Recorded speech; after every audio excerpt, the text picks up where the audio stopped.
porque lo que acabas de narrar son cifras que son preocupantes y que duelen. Para hablar de este tema estamos con Vanessa Herrera, que es psiquiatra del Ministerio de Salud, porque además ellos tienen otra cifra también de alerta, ¿no? 133.000 casos ha atendido el Ministerio de Salud de violencia contra la mujer. Vanessa, muy buenas tardes, bienvenida a En Contacto. Y acabamos de escuchar con nuestro compañero Julio Fernández que los principales agresores son o parejas o exparejas. Así es, Cintia. El impacto de la violencia que está el agresor en nuestra propia familia impacta severamente en nuestra familia, en nuestros hijos. El impacto de un feminicidio emocionalmente en todas las víctimas indirectas es realmente severo. Requerimos un acompañamiento continuo, intensivo a todos estos sobrevivientes de la violencia, y los centros de salud mental comunitario vienen haciendo acompañamiento activo para buscar la recuperación integral con énfasis en reparar la afectación emocional. Ahora, de todas las pacientes que han tenido ustedes que acuden precisamente por casos de violencia, ¿cuáles son las edades con mayor incidencia? Actualmente, desde enero a septiembre, el Ministerio de Salud ha atendido alrededor de 134.000 casos a nivel nacional, a pesar de estar con intensa prioridad por el impacto de la pandemia. Ya nada más sabemos que la misma pandemia ha generado una sobrecarga en las mujeres. Muchas de ellas han tenido que convivir con el agresor, han perdido sus trabajos, han tenido sobrecarga de trabajo con sus propios hijos, hijas. Entonces, esta exposición de violencia se ha hecho más evidente en esta situación. Vemos que son las más afectadas, las jóvenes, las adultas, las adolescentes, y en el tema de violencia sexual es preocupante en nuestras niñas, niños, adolescentes, que en medio de esta situación el principal agresor sexual está en la propia familia o muy cerca de la familia. Ahora, ellas, bueno, de acuerdo a lo que han venido narrando, los tratamientos que reciben, ¿cuál es el perfil que señalan tiene el agresor? Es importante resaltar que el 95% de casos la mujer es agredida por la pareja, y solo en el 5% de casos es viceversa, una mujer que agrede a un varón. El perfil del agresor no es alguien que esté loco, como llamaríamos algunas personas. Es una persona que puede ser como su vecino, su amigo, su familiar, que tiene creencias muy severas, fuertes, distorsionadas en medio de una cultura machista, que justifica, minimiza y piensa que la mujer es su propiedad, como en el caso que presentabas. La cela es suya, no puede pensar que esté fuera de la casa o fuera de su dominio. Esta sensación de posesión o dominio afecta severamente y llega a dañar de manera importante. Ahora, eso, ¿no? ¿Cuáles son las conductas, Vanessa, para antes de entrar a otro tema, que podrías resaltar tú que deberían ser de alerta para las mujeres, ¿no? Muchas personas de repente que nos están escuchando, muchas mujeres recién están iniciando una relación, y cuáles son las conductas que deberían de llamarle la atención y decir, no voy a permitir más y es momento de alejarme de esta persona. Sin duda, si la persona te controla, la persona te invade tu espacio personal, te cela obsesivamente, la persona quiere revisar tu celular, la persona rompe tu derecho a la libertad de vestirte como quieras o elegir tu trabajo, o está supervisándote y tú sientes que está afectando eso a tu autoestima, a tu autoconfianza, me siento con miedo, en alerta, o ya siendo tan evidente llega a agredir, hay descalificaciones, invalida, te humilla, te avergüenza en público, te trata mal, no estés ahí, no demores de permanecer en esa relación. La relación que no hay una comunicación saludable, donde no hay un afecto, donde hay un respeto mutuo, no es una relación saludable, no es un enamoramiento positivo, y eso se ve desde el primer enamoramiento a nuestras hijas adolescentes. Es necesario hablar fundamentalmente estos temas y romper mitos y creencias en no permitirnos hablar con ellas de esto. Ahora, en muchas ocasiones también en la cobertura de casos que hemos realizado se ve que en este caso la víctima desarrolla una actitud también de sumisión ante su agresor, ¿no? De temor y incluso del mismo miedo de querer alejarse. ¿Qué decirles a ellas que están pasando muchas mujeres por problemas de violencia, precisamente ahora en pandemia, como bien lo has manifestado tú, que se ha agravado este tema? ¿Qué decirles a ellas que están con esta actitud de sumisión y que tienen miedo de alejarse de estas personas? Muchas veces tenemos esta indefensión aprendida porque estoy media secuestrada acá en mi casa. El agresor, si yo hago o denuncio, puede ser que se torne más violento y no tengo mecanismos de apoyo o de soporte del Estado, de la sociedad, de la familia.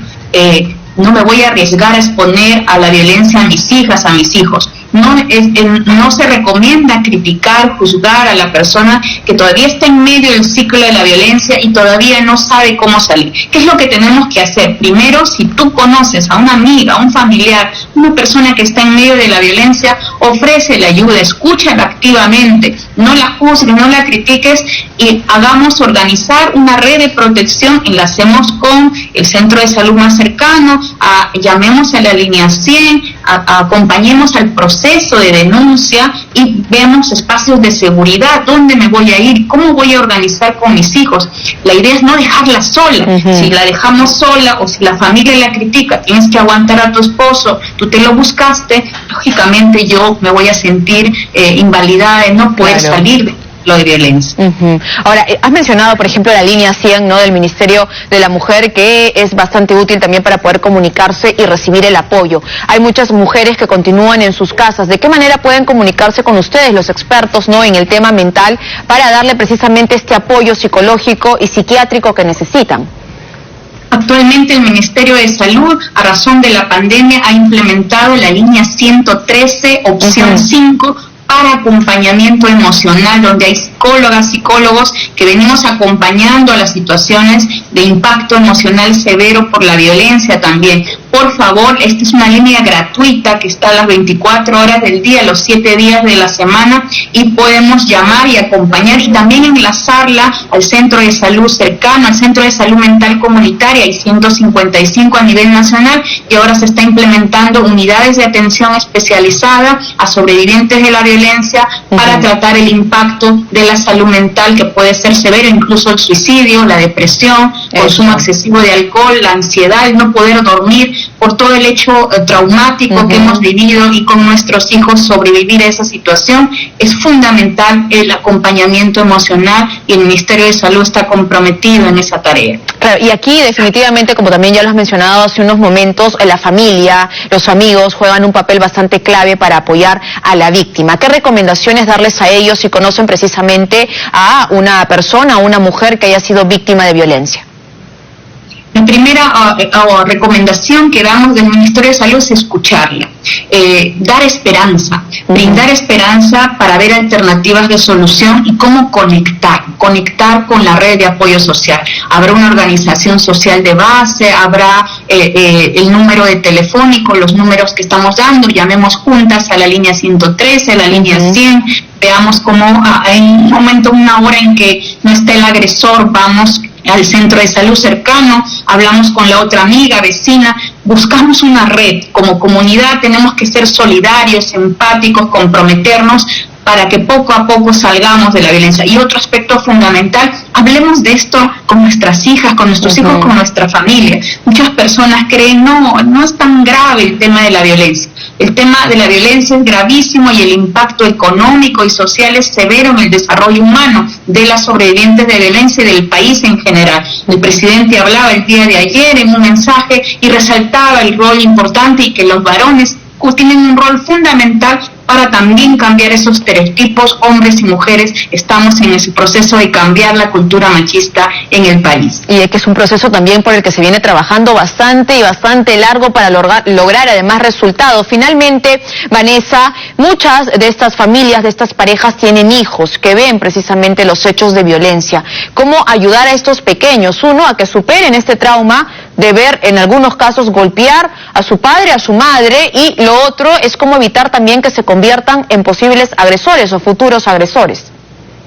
Una de las secuelas más frecuentes que vemos en estos niños, niñas, adolescentes que triangulan en medio del ciclo de violencia es que no pueden dormir, bajan su rendimiento académico, tienen cambios de ánimo, tienen depresión infantil, ansiedad. pueden reexperimentar incluso la situación de violencia y tener un estrés postraumático crónico, producto de la violencia, y consumir alcohol más tempranamente, iniciar relaciones sexuales de riesgo más tempranamente y entrar rápidamente en enamoramientos muy patológicos o tóxicos desde la adolescencia. Entonces, incluido el embarazo no deseado y toda esta situación de riesgo en general en la salud sexual y reproductiva. Entonces, ¿qué hacer? Tenemos que acompañar emocionalmente lo antes posible, no esperar a que ya esté al borde del suicidio o cuando ya esté en medio de una relación con otro agresor y repita su historia de los modelos mal aprendidos que ha tenido. Tenemos que llevarlo al centro de salud lo antes posible. Hay servicios especializados, no es malo acudir a un psicólogo, a un psiquiatra, estamos para acompañarlo y no están solos. Escuchemos a nuestros hijos más, que estemos más en familia hablando de cómo librarnos de la violencia desde nuestras casas. Bien, Vanessa, muchísimas gracias por estas recomendaciones tan claves que nos has dado en medio de este panorama que no cesan lamentablemente los ataques contra mujeres. Gracias a Vanessa Herrera, psiquiatra del Ministerio de Salud. Vamos ahora con más información con Julio.